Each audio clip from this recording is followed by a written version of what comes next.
Well, let's get going. Welcome, everybody. Thank you for telling us where you're coming from. My name's Arthur Samuelson. I'm the program director at the Rose Center, and we are located in Western Massachusetts, a beautiful corner of the state. And online with me are two colleagues, Heather Alexander, Fia Alexander, and Robin Craver, and they're both here to help you and to help Christine managing anything regarding Zoom. If you have any problems yourselves, you can direct message them. Um, and thank you so much to Fia and Robin for helping us out. We couldn't do these programs without that kind of help. We run our center right now with a very small staff. We've been in Western Massachusetts for almost 100 years. We started as a youth summer camp, and we in about 1974, and which we still run today. And in 1974, we began weekend workshops in spirituality, personal growth, all the creative arts, nature, and social change, all things we think go into making for a flourishing life. And of course, the last 2.5 years or so, we've had to struggle to flourish ourselves, not being able to do our on-site programming, and then learning how to do this online and learning how to reach way beyond our our previous abilities, as witnessed in this workshop, where we have people from all over, that many of whom would not come to us. So welcome to all of you, and I hope that those of you who have not been to us yet will come to us now that we are reopening. Um, we have some great programs coming up, um, with people as like Christine. You'll find all of that on our website. Anyway, it is my thrill and delight and pleasure to an honor to introduce Christine, who is speaking to us from the west coast of Ireland, where she lives with her husband John and her dog Sorny. She runs Abbey of the Arts, which is a virtual monastery and global community that integrates contemplative practice and creative expression. And she is the author of 18 books on spirituality and creativity, including 3 collections of poetry. Welcome, Christine. I think this is what, our third or fourth program that we've done with you. Yeah, I think so, Arthur. It's Well, wonderful to be back. welcome. Thank you. So, hello, everybody, and greetings from the west of Ireland. I live in Galway City. I've lived here for the last 10 years, originally from the US, as you can tell from what my husband and I call the tourist accent.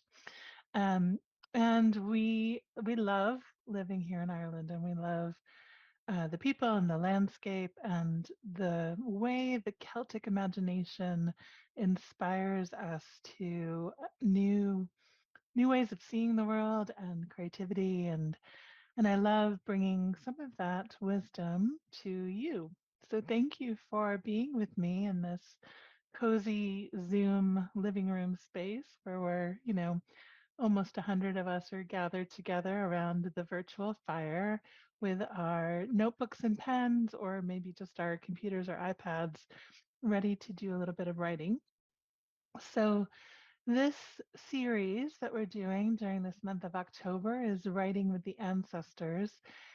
Those of you who know my work and have been following me for a while know that this working with the ancestors and that kind of healing journey has been a very significant part of my own life and practice for probably about 15 years now.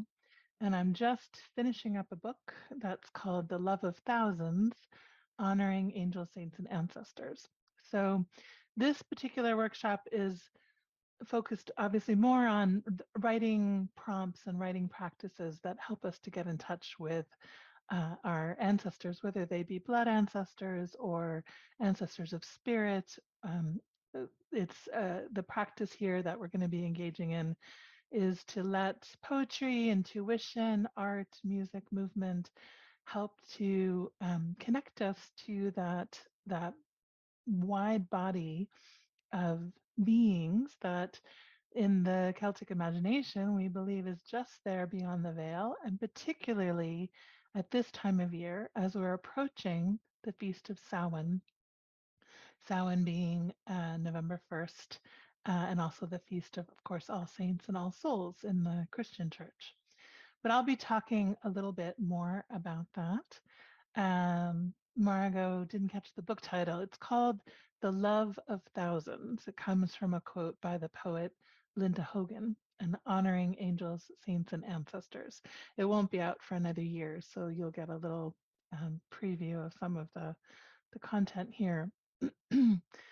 And my my kind of orientation towards writing is always to think of it as a spiritual practice, and to invite us into an intentional and sacred space together during this time. So we'll do that in a moment by beginning with some centering. And I really invite you both to let this time be a practice of prayer, meaning that this isn't about getting things right or creating something perfect. It's about opening yourself up to an encounter with something bigger than yourself.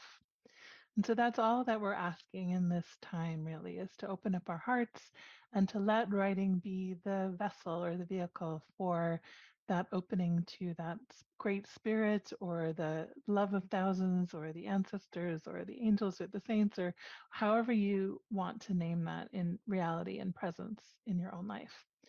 And we also have the great gift and pleasure and privilege of being able to do this in community during these next 4 weeks. So those of you who are gathered here right now, we're gathered across, this beautiful globe, across space. And we also have people who will be participating via the recordings. And I really deeply believe that all this work that we do is always in time outside of time. So even if you're not here live in the moment, you're still connected to this creative field that we're creating together. And the beauty of this creative field is that it helps to, I don't know, kind of supercharge or energize our creative imaginations because we're doing this together and we're all dropping into that, what Carl Jung would have called that collective unconscious. And something about doing that in this group together helps to stimulate us in ways that might not happen on our own. So, with that, I will say too, there will be a few opportunities to put a line of something you're writing in the chat. Of course, it's always optional. I'll read some of them out. I won't be able to get to all of them, but we will have the chat transcript. Um, and if you have questions along the way, feel free to put them in there. Fia's keeping an eye on that, and I'm keeping an eye on that as much as I can as I teach. If you wouldn't send me direct messages though, just because I honestly can't always see them as they kind of scroll by, so that can be a little bit challenging. So if you have a specific question, if you put it into the general chat, that would be really helpful. Then it'll be a greater chance of someone seeing it. So, with that all said, I'd like to invite us to begin with a little bit of centering time, a chance to take some nice deep breaths and to slow ourselves down and to feel ourselves arriving to this sacred space, to this Zoom sanctuary that we are creating. And so, deepening your breath, and as you breathe in, imagine you're welcoming in the gift of spirit, the gift of life. And as you breathe out, just imagine that you're softening any place of holding or tension in your body, in your thoughts, in your heart. there anything that you can release for this moment, this time that we're spending together, just in the service of creating a little more opening to what might be coming through? And as you continue to deepen your breath, I invite you to let your awareness drop from your mind, from the place of judging and planning and perfectionism, and let it drop into your heart center, the sanctuary of your heart, the place the mystics tell us is where we encounter that divine presence, the presence of that transcendent one who holds us and nurtures us and nourishes us. And in that sanctuary of the heart, there is nothing that we have to do. We can simply be in this loving presence. And so I invite you to take a couple of nice deep breaths and just notice what that's like for even a moment, to let go of the doing and simply be met in your being.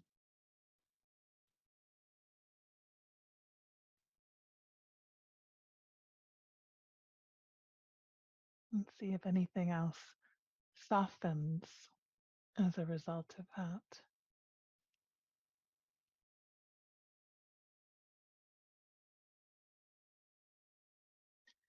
And then we're going to be calling on various kind of spirit allies and guides.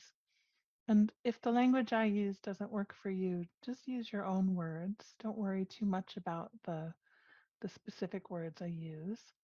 But what we want to do is we're going to be creating a sacred boundary around us, a boundary of protection, because we're working with the ancestors, and not all of the ancestors are completely wise and well in their being. So we really want to begin this work by calling on these different um, spiritual bodies to help protect us and keep us well and bring us the blessings that we are seeking, that we're here for. So I invite you first to imagine that divine spirit, however you might name that, the ground of being, the ground of love, the source of creativity, the great artist. Call in that presence intentionally, to name that for yourself. And ask this presence to surround you, to be with you, to infuse you with this love and creativity, and to keep you protected from any harmful energies, any energies that would wish you harm, or anything that demands attention and energy from you that you don't need to give to right now.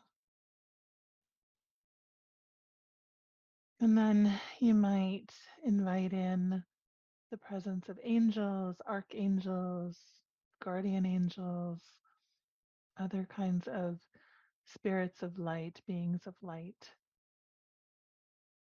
however you imagine that to be. And again, asking for that sense of being surrounded and protected.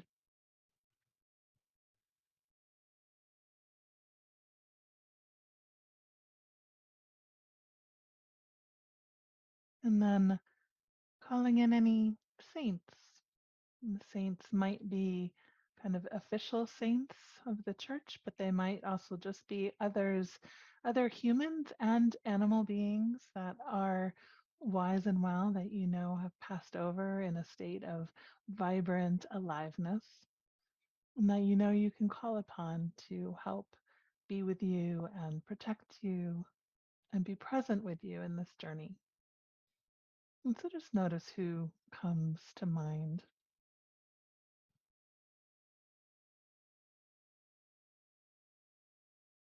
And then welcoming in any wise and well ancestors, So again, these are the ancestors that are um, that have come into their full healing and wholeness and are available to you to support you, and ask them to help create that um, boundary of protection, so that any energies again that might wish you harm or be draining be kept away for this time. And in my imagination, I like to picture these spirits and forces and presences kind of dancing in a circle around me. And you might just notice, how do they show up for you? Is there a color, a light, a quality, a feeling? So just taking a moment to really feel the presence of this beautiful energetic boundary and the love of these thousands that are here available for you. They're just waiting for you to call upon them.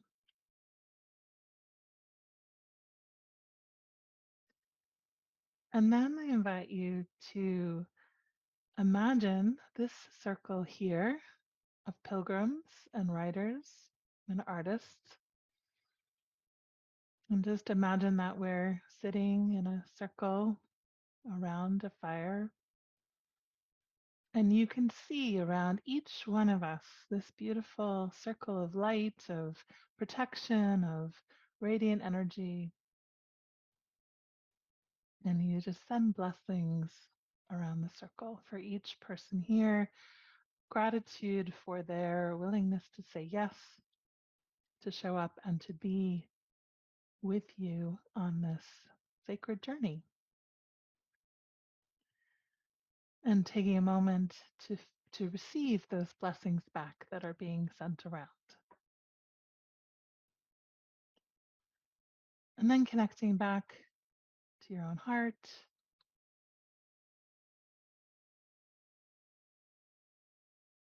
And taking a moment just to notice if there are any intentions, any desires that you have for this retreat experience, this retreat in daily life, essentially. And just become aware if there are any desires there that you may have known about, but maybe also there's something coming up right now that's a new invitation to consider.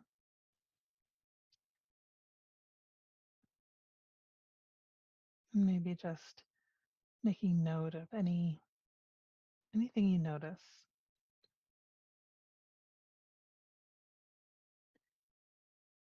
And then again, coming back to your own heart, to the sanctuary of the heart, resting there for another moment. And then a few nice, slow, deep breaths. And gently, slowly bringing yourself back to this space.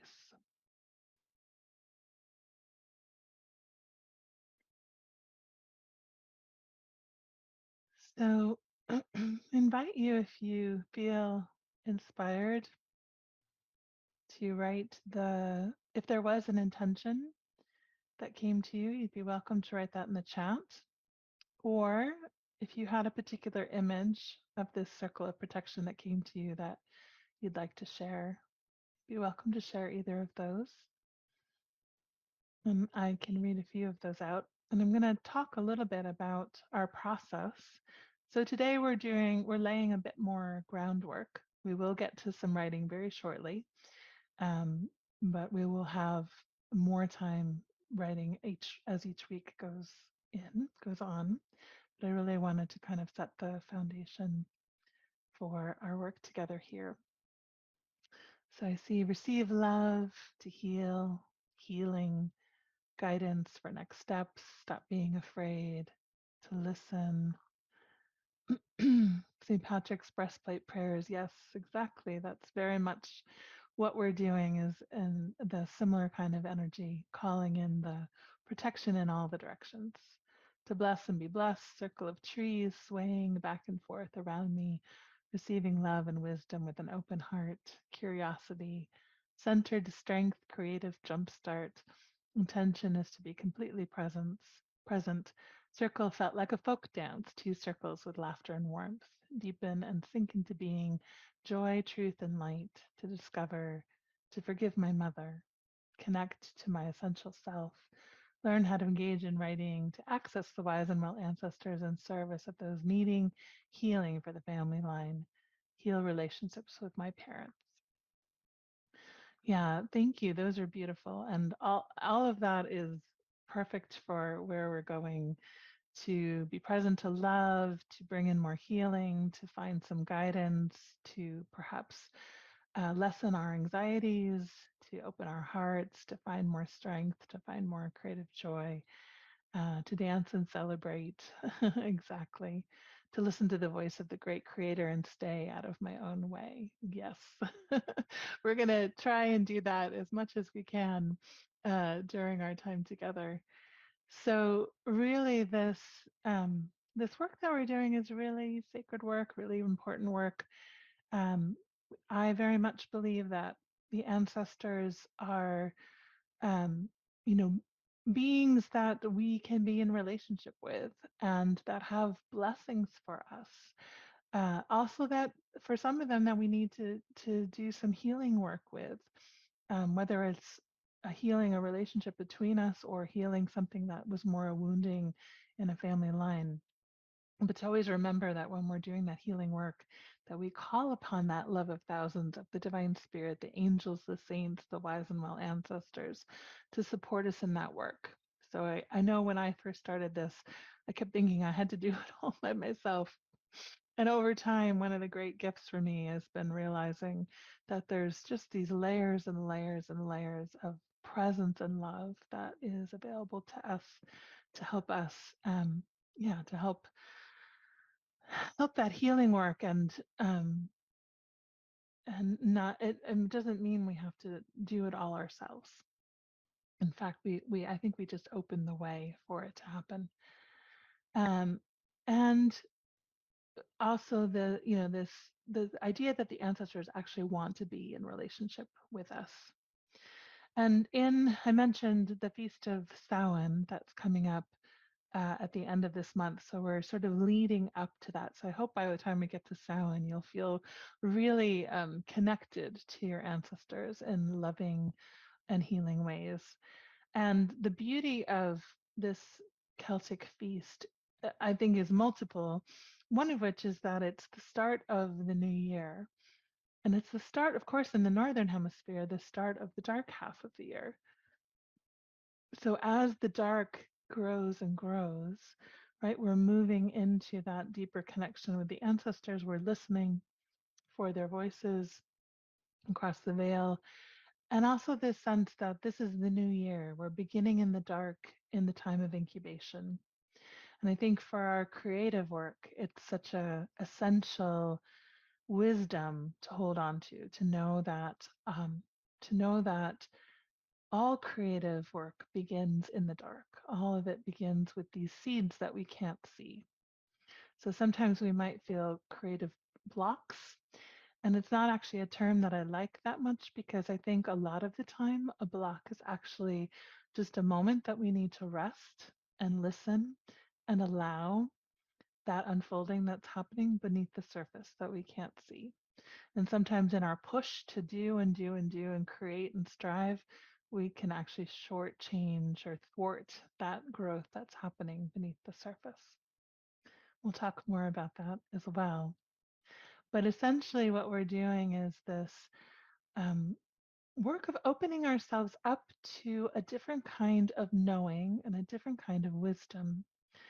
So, part of what I love about working with poetry in particular, and also we're doing a little bit of work with some gentle movement and some visual art, as well as meditation, is that it opens us up to this more intuitive way of knowing, this intuitive way of being in the world that doesn't prioritize rationality and perfectionism and linear thinking.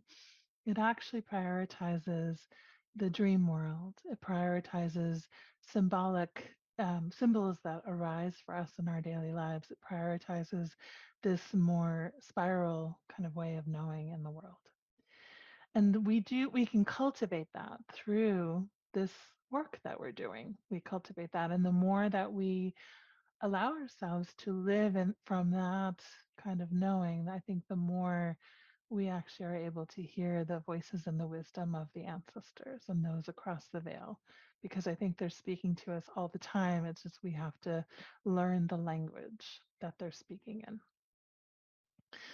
So just a little oh, I see. What is the spiral way of knowing? I actually did a whole program on that for the Rose Center last year, but essentially, in a nutshell, as opposed to a linear sort of way of understanding things, which is a very Western mindset, in a lot of indigenous cultures, and particularly in Ireland, in the Celtic way of knowing, that the spiral way is not, it's not a linear process. It's that we move like the cycles of the seasons. We move through these periods of blossoming and fruitfulness and fullness, and then into release and letting go, and then into the rest and hibernation and incubation.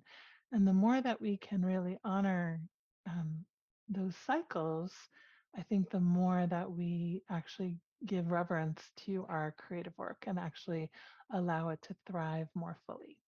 I'll talk more about that as we go along, but that's sort of the basic of it, is that we're not trying to move in this linear direction. We're not, when we're writing, we're not trying to get somewhere in particular. We're actually just trying to drop in and listen to what's happening and let that unfold.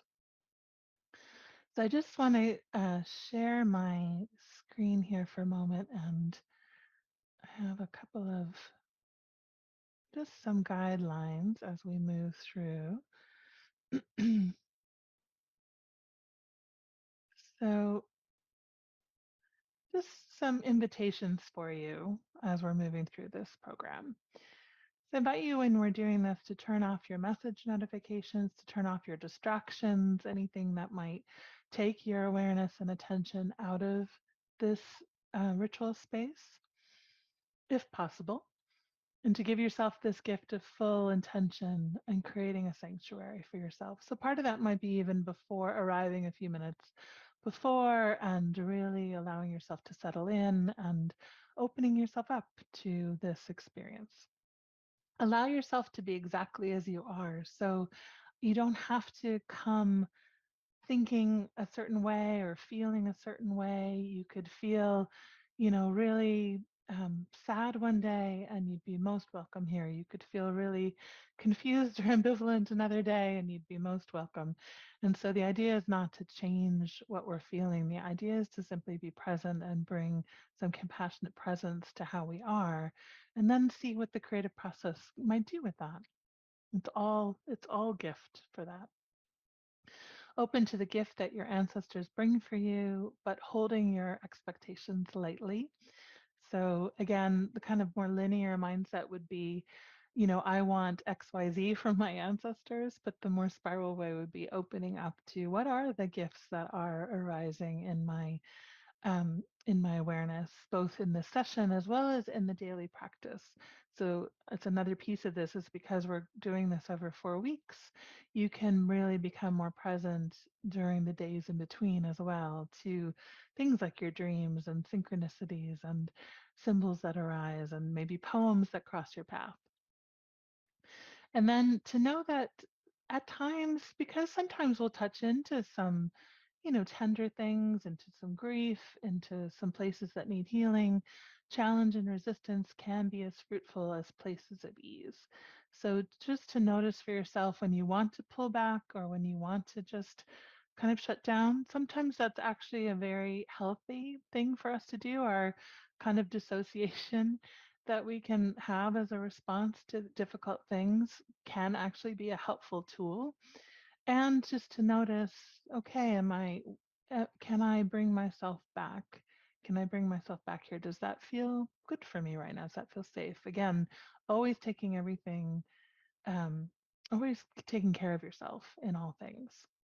So everything is an invitation. Whatever I whatever I offer to you, all the prompts that I'm offering, they're always an invitation. And if you want to go in a different direction, if you get inspired into something else, please feel free to follow that.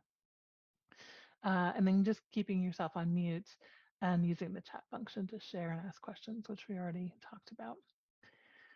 So I want to move us actually into our first poem. And the way I do this is going to be an abbreviated version of a practice called Lectio Divina or sacred reading. And it's a way of slowing ourselves down and listening to a poem a few times and really sort of letting it work its way into us. So part of this spiral way of knowing is um, letting ourselves move into poetry and let the poem start to impact how we see the world. So poetic thinking is very different than, say, accountant thinking. We need both in the world, but right now we're asking the poem to kind of take us on a little journey. So I'm going to guide you through this practice, and you're welcome to write as we go along, but also know there'll be a couple minutes for writing at the end if you prefer simply to just move through the meditative part as a more interior experience. So I'm going to be sharing a number of poems each week, and each week I will send the files of the poems I'm sharing to the Rose Center, and they'll post it on the private retreat materials page that you have available to you. So you will be able to go back to these. So this beautiful poem is by Barbara Crooker. She's a wonderful poet who's spent time in Ireland. One of her poetry collections is actually called The Book of Kells. This beautiful poem is called All Souls Day, which of course is November 2nd. So we're in anticipation, but we can begin to move into that sense of All Souls Day in our spirits and our hearts. So I invite you to take a couple nice deep breaths again and just drop down into your heart.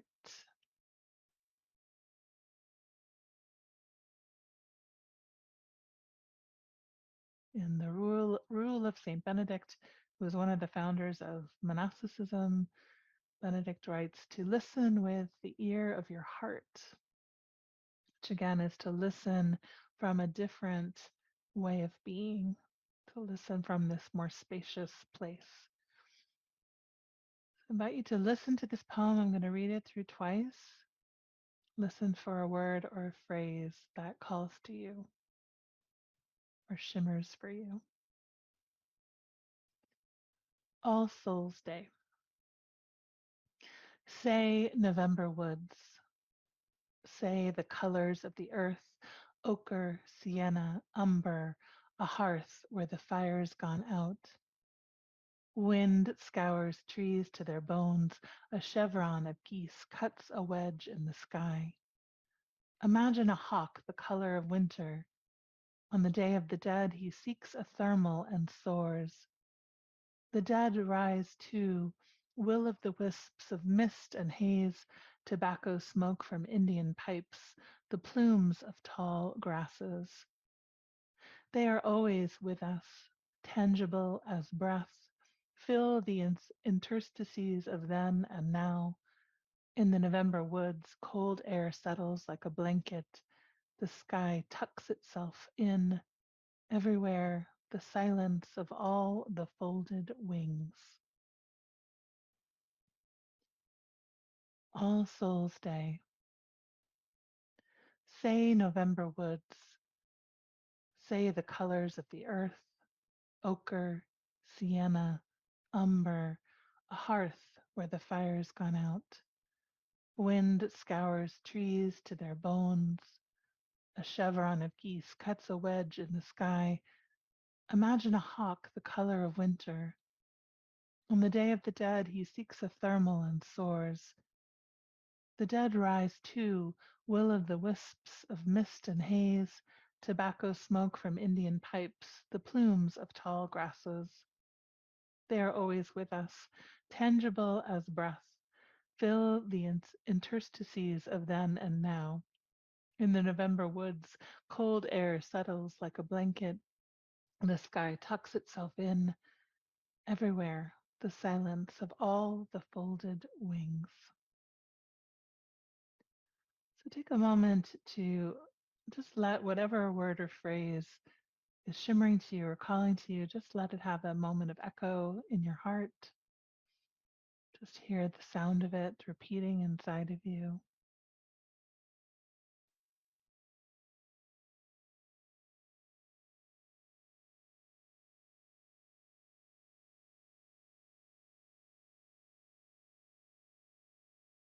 And then begin to let that word or phrase unfold in your imagination. So become aware of feelings, images, memories, other sense experiences. Just make an open space within you for whatever it is that wants to arise. And just welcome that in, those images, memories, feelings.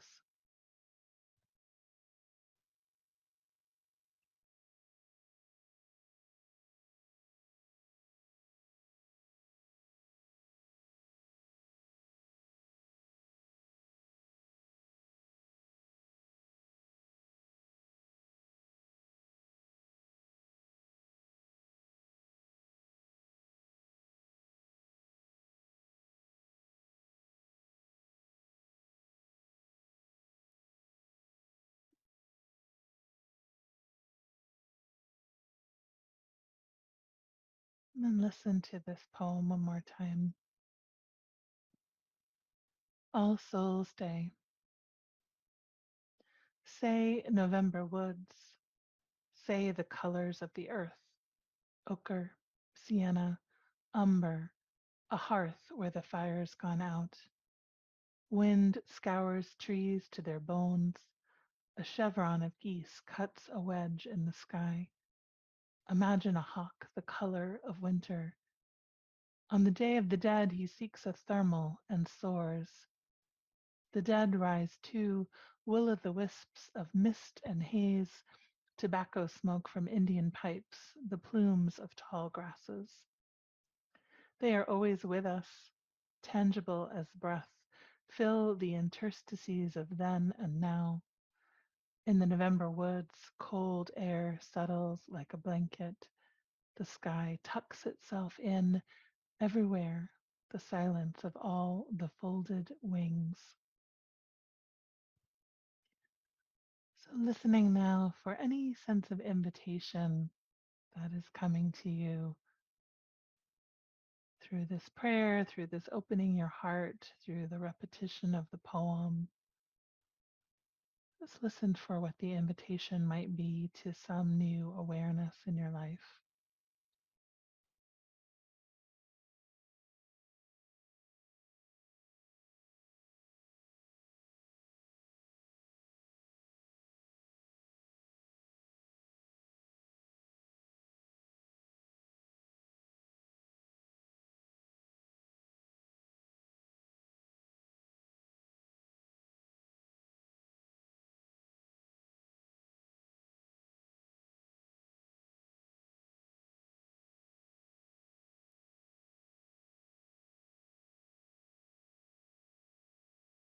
And then take a moment to breathe and let go of images and words and invitations. And we'll just rest for a couple of moments into that stillness, into that place of simply being and resting.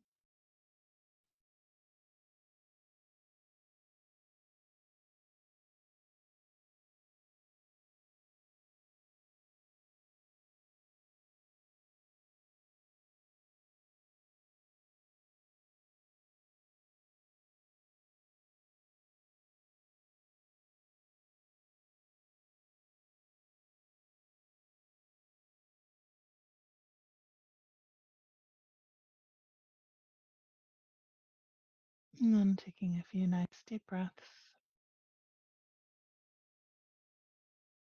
and gently coming back to yourself. We're going to take a couple of minutes right now to do a little bit of free writing in response to whatever came up. So in free writing, we're just writing without editing ourselves, just writing whatever comes to mind and heart, the word, the phrase, the images, the feelings, the invitation. So just to invite you to take a couple of minutes for that.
Just taking another minute.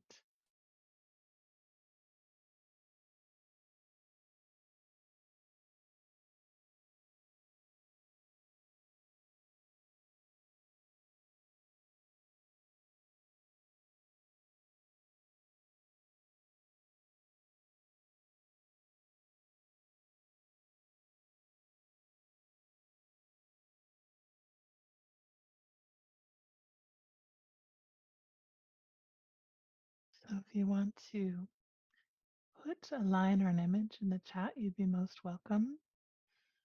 If you just want to share something that's percolating for you, what we're doing now is part of this practice of the reading the poem a few times really moves us into more of that poetic space. So we start to see things more from the perspective of a poem, which is different than the perspective of daily life. So we just let the poem kind of work on us as opposed to us working on the poem. So silence is never permanent. I feel the blanket of my mother's love tucked around me. Beautiful. Tears slip from my eyes as my heart warms with love. Here or there, near or far, they are always with us. All the folded wings, all the beings present, unapproachable in stillness. Invitation to listen to the autumn, tangible as breath. The imprint like the bare paw pressing holy space. The letting go time, the way branches and leaves know it's time to say goodbye. The sky tucks itself in. They are always here with us. Listen to them with your ear to the ground of your own body. Tangible breath. Breath gives me life. Breath is always with me, tangible as felt. Silenced voice comes out in distorted sideways. As the wind scoured my bones, and it did, there were angels gathered all around, silently being with the losses I too often try to hold at bay. These are beautiful images. Thank you, my friends. Yeah, we won't be able to read out them all out loud, but I love that you're letting them have a little space there to be witnessed. So we're, starting to open up to this other world that's already here, already here waiting for us to call upon these presences. So we're gonna share another poem, and we're gonna do another writing exploration. This is actually a poem that I wrote, um, and I have a third poetry collection coming out next spring called Love Holds You, Poems and Devotions for Times of Uncertainty. And there's quite a number of poems in there about the ancestors and my connection to particularly like my mother and my grandmother. So this poem is called My Grandmother Loved Lilacs.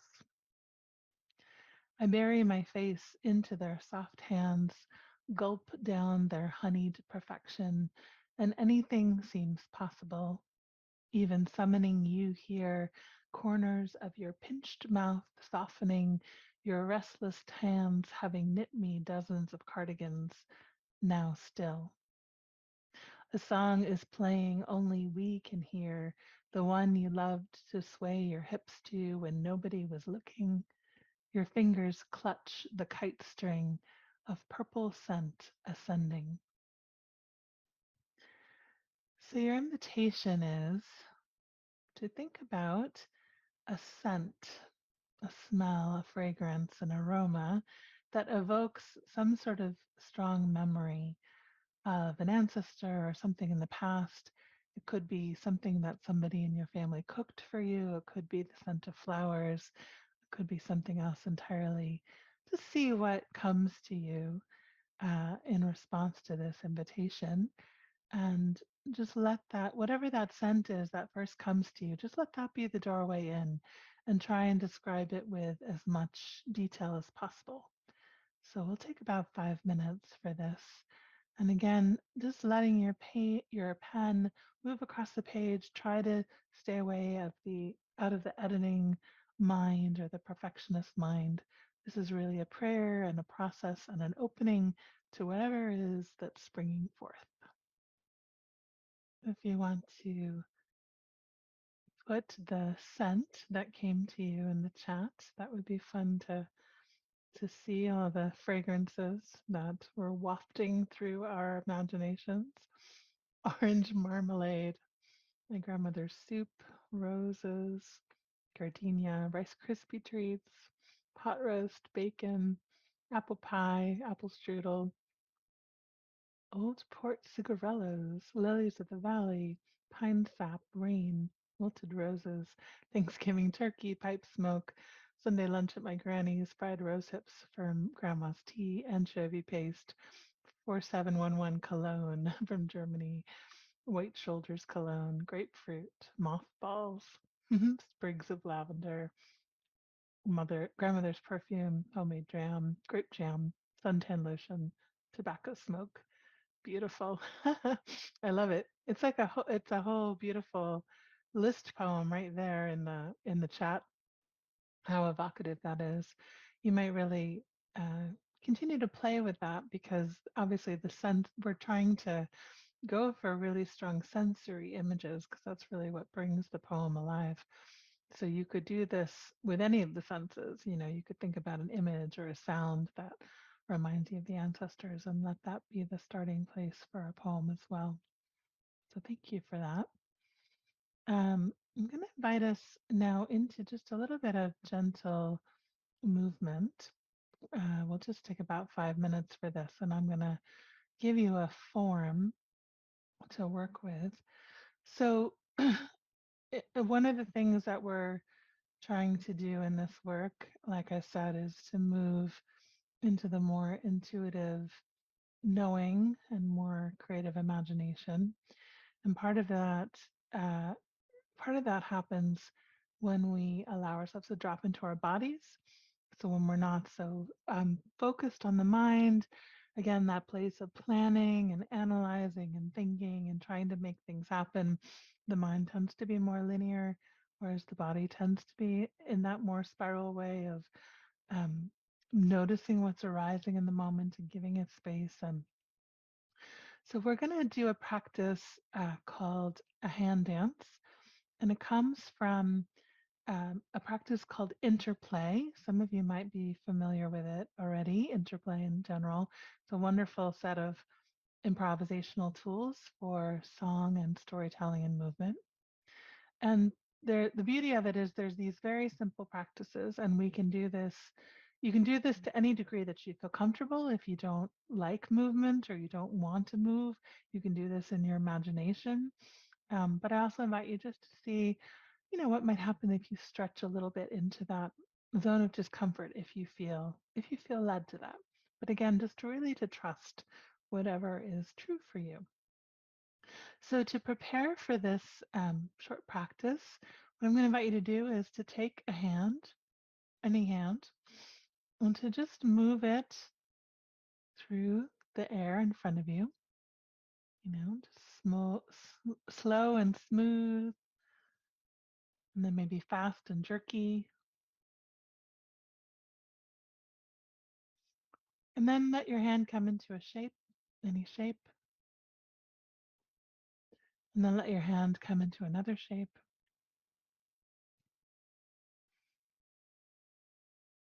And then let your hand just explore, like, how far out can you reach?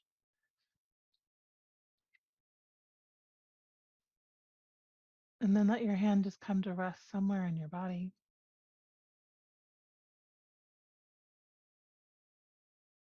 And then rest on another place on your body. So that's some of the vocabulary you might use. For some of you, this might come very naturally and easily. For some of you, it might feel a little bit more awkward. Again, just letting yourself feel whatever you feel is perfectly welcome. What I'm going to do is I'm going to put on a piece of music, and um, as the music starts, just invite you to begin by taking a couple of nice deep breaths and to just let your hand rest somewhere in your body to begin. And as the music starts, just notice, follow the impulse of your body. So let your hand lead this dance. It's a hand dance, meaning that it's not something we have to figure out what we're saying or what we mean, but let your body take the lead and let this be a prayer. So it doesn't have to be a prayer with words or a prayer that we understand the meaning to, but just let yourself enter into that experience as much as you can. And after that, we'll do a little bit of writing just to see what kind of comes up for us. So taking a couple of nice deep breaths.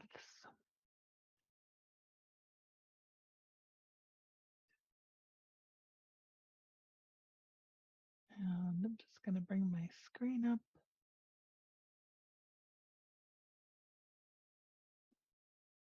And again, as that music starts, just begin to listen to your body and let your hand begin the prayer.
letting your hand come to a place of rest.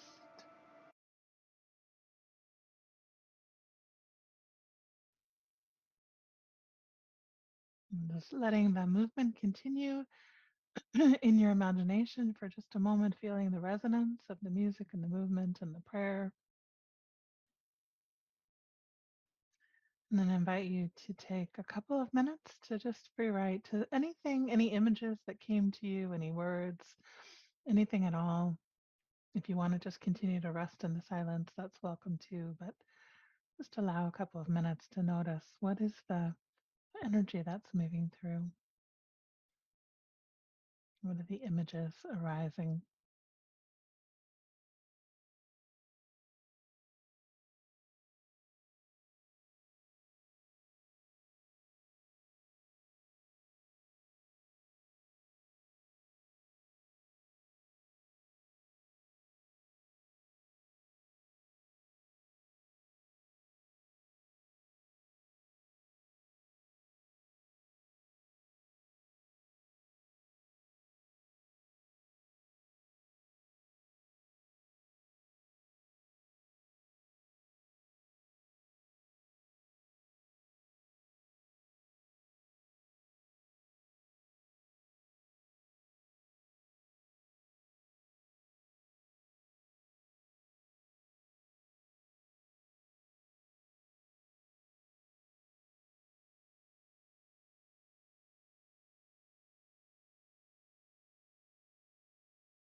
Just take one more minute.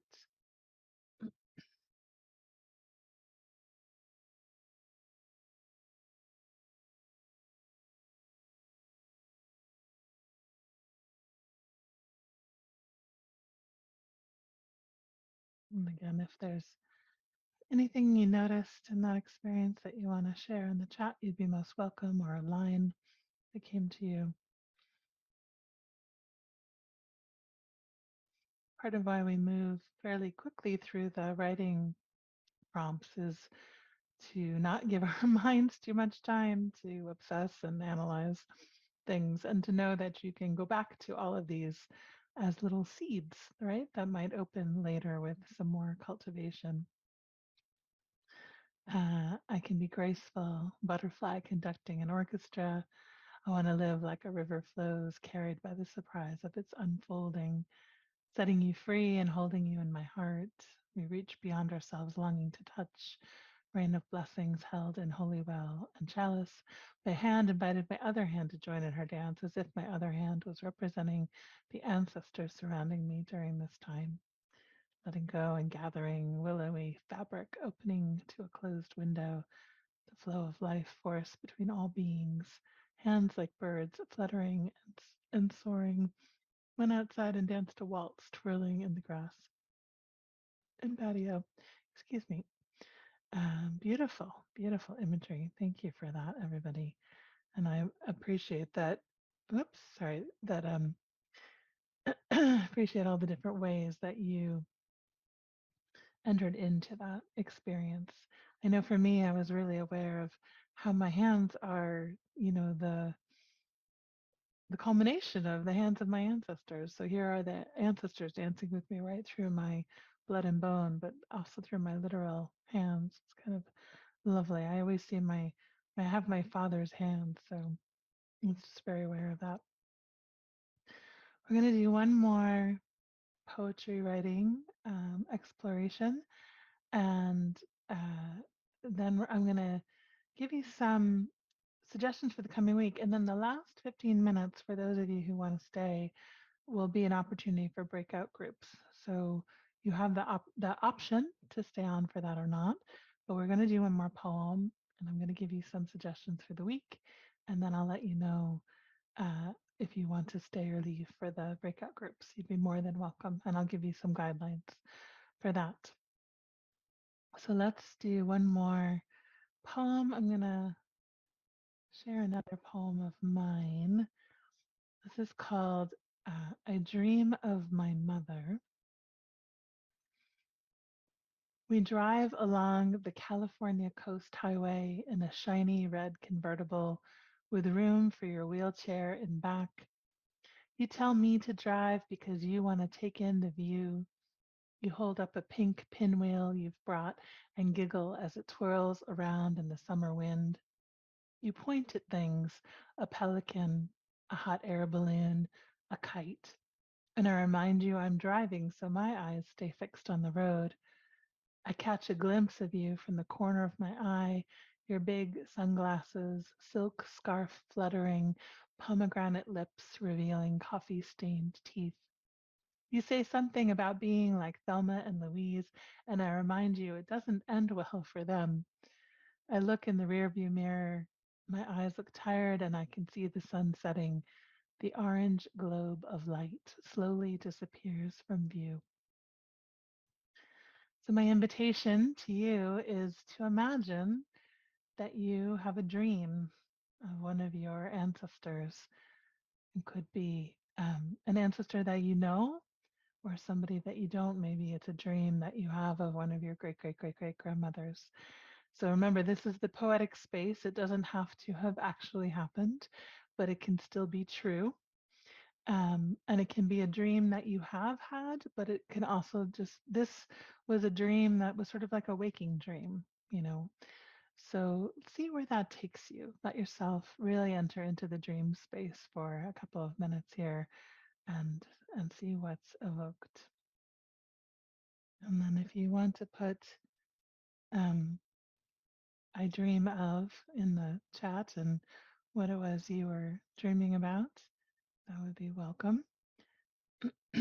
So, what I encourage you to do this week is to, first of all, just to make some time each day to connect to your ancestors. And all that means is pausing, breathing, opening your heart, creating a boundary of protection, and then asking for the ancestors to be present with you. It could just be a 5 minute practice in the morning, but something that really helps to cultivate that connection, that awareness, that sense of encounter. And um, and then I invite you. I'm going to send out, and I'm going to actually have posted on the resource page where the videos go. You got a web URL with a password, so I think it'll probably go there. But I'll send it to the Rose Center. Send you a list of suggestions. So these are just suggestions um, for some writing this week. Of course, you don't have to do any of them. You can just show up to these sessions and write if that's what nourishes you. But there's a few other possibilities. One of which is invite you to consider creating a little simple ancestor altar, which might include a photo or two and a couple of symbols, maybe a cloth and a candle, just something again to kind of hold the space for this time that we're together, and invite you to go on a contemplative walk. Contemplative walk is a walk where you're not trying to get anywhere. So again, we're not going with that linear consciousness of trying to get to a destination, but paying attention to what we notice as we go along and see if there's some symbols that arrive into your awareness that might want to come back to rest on your altar. Just notice, have that conversation, stay open to that. And then I also invite you to consider, as part of that contemplative walk, to write a series of haiku poems. So, haiku are those 3 line poems that you probably learned to write in grade school with 5 syllables on the first line, 7 syllables on the second line, 5 syllables on the third line, and just write a series of those. So I find this can be really addicting once you get started. Go for a walk, notice something that calls your attention, pause, receive it, and then write a little poem about that moment. The beauty of the haiku is it really asks us to get down to the essence of the moment and the experience. So see how you get on with that. And then a couple more suggestions. This is all going to be written down for you. So don't worry about getting it all down now. But if you know one of the landscapes where your ancestors are from, uh, and if you haven't been there, you can look up some photos online. If you have been there, you can go through your own photos and let it there be like a little pilgrimage of the imagination. And you might do a little haiku walk in your imagination with those ancestral landscapes. So again, just practicing this, letting poetry help us to pay attention and to deepen our experience. And finally, there's a song. I'll share a song each week with the lyrics and a link to listen to it. And you can let that also be a springboard for a possible poem. So, loads of resources there for you to play with if you feel so inspired. I love all the dreaming that's happening here. I'm not going to read these out loud, but I will go back and read the chat because they're wonderful. Um, so, we are going to uh, move into our breakout groups here in a moment. I'm going to give some guidelines, but if anybody does not want to join a breakout group, you're welcome to log off now. The idea behind the breakout groups is to have an opportunity to just read aloud something we've written, to have it shared, to have it witnessed. This is not critiquing, this is not editing, this is not workshopping. It's simply sharing the gift of what's arising in us. So I'm just going to share with you um, some guidelines before I send this in. So, two main rules. The first is no disclaimers allowed. I don't mean to yell at you with that, but that's probably the thing that people struggle with the most is they come and they say, "Oh, this writing would have been better if," or whatever. But you don't do yourself any service, and you don't do the other people in your group any service by offering disclaimers. Just simply, let there be a short piece of something that you're willing to share and speak aloud and to just notice what it's like to do that, to read it aloud and to have it witnessed by others, while also being mindful of leaving time for everyone else to share. So there's just going to be about 3 or 4 people in each group. And so if you have a very long piece, maybe just picking out a section of that. So each person reads a short piece you've written during the session, read it through twice, because sometimes we hear another layer the second time through. And then after that second reading, the other group members can reflect back a line that shimmered for them or called to them in some way. So this isn't about discussing the reading at all. It's just about reflecting back something that struck the other people who are listening in the group. And then if you all have a chance to share and there's still time, you could talk a little bit about the process. So how does that sound, Pia? Are you able to put people into groups? Um, I am. I'm going to have to move a couple of people around, but I'll open them and move people around. How's that? okay. And the resource, yeah, that's great. The resources will be posted on the password protected page that was in that registration materials in that email that you saw. And the recording will be posted 24 to 48 hours later. So from now. So, and and the chat transcript too will be there. So that would be great to have all those resources together. I've just been told that that's where they'll be. So you'll know where to find them in a couple of days. So we'll just wait for Thea to put in. It's going to take me a Choose new minute because groups. people are Yeah, dropping out, and then I have groups with 2 people. So hold gotcha. on. Yeah, no, that's okay. Thank you, Thea. So when we talk about ancestors, it's anybody that we feel a connection to. It could be ancestors of blood and bone or spiritual ancestors. We'll talk more about that as the time goes on, but it doesn't have to be necessarily our direct ancestors. It can be, and certainly like, the communion of saints, if that's part of your tradition, those are also ancestors who have wisdom to pass on to us, no matter what tradition we're in. So you're welcome to and connect with all of them.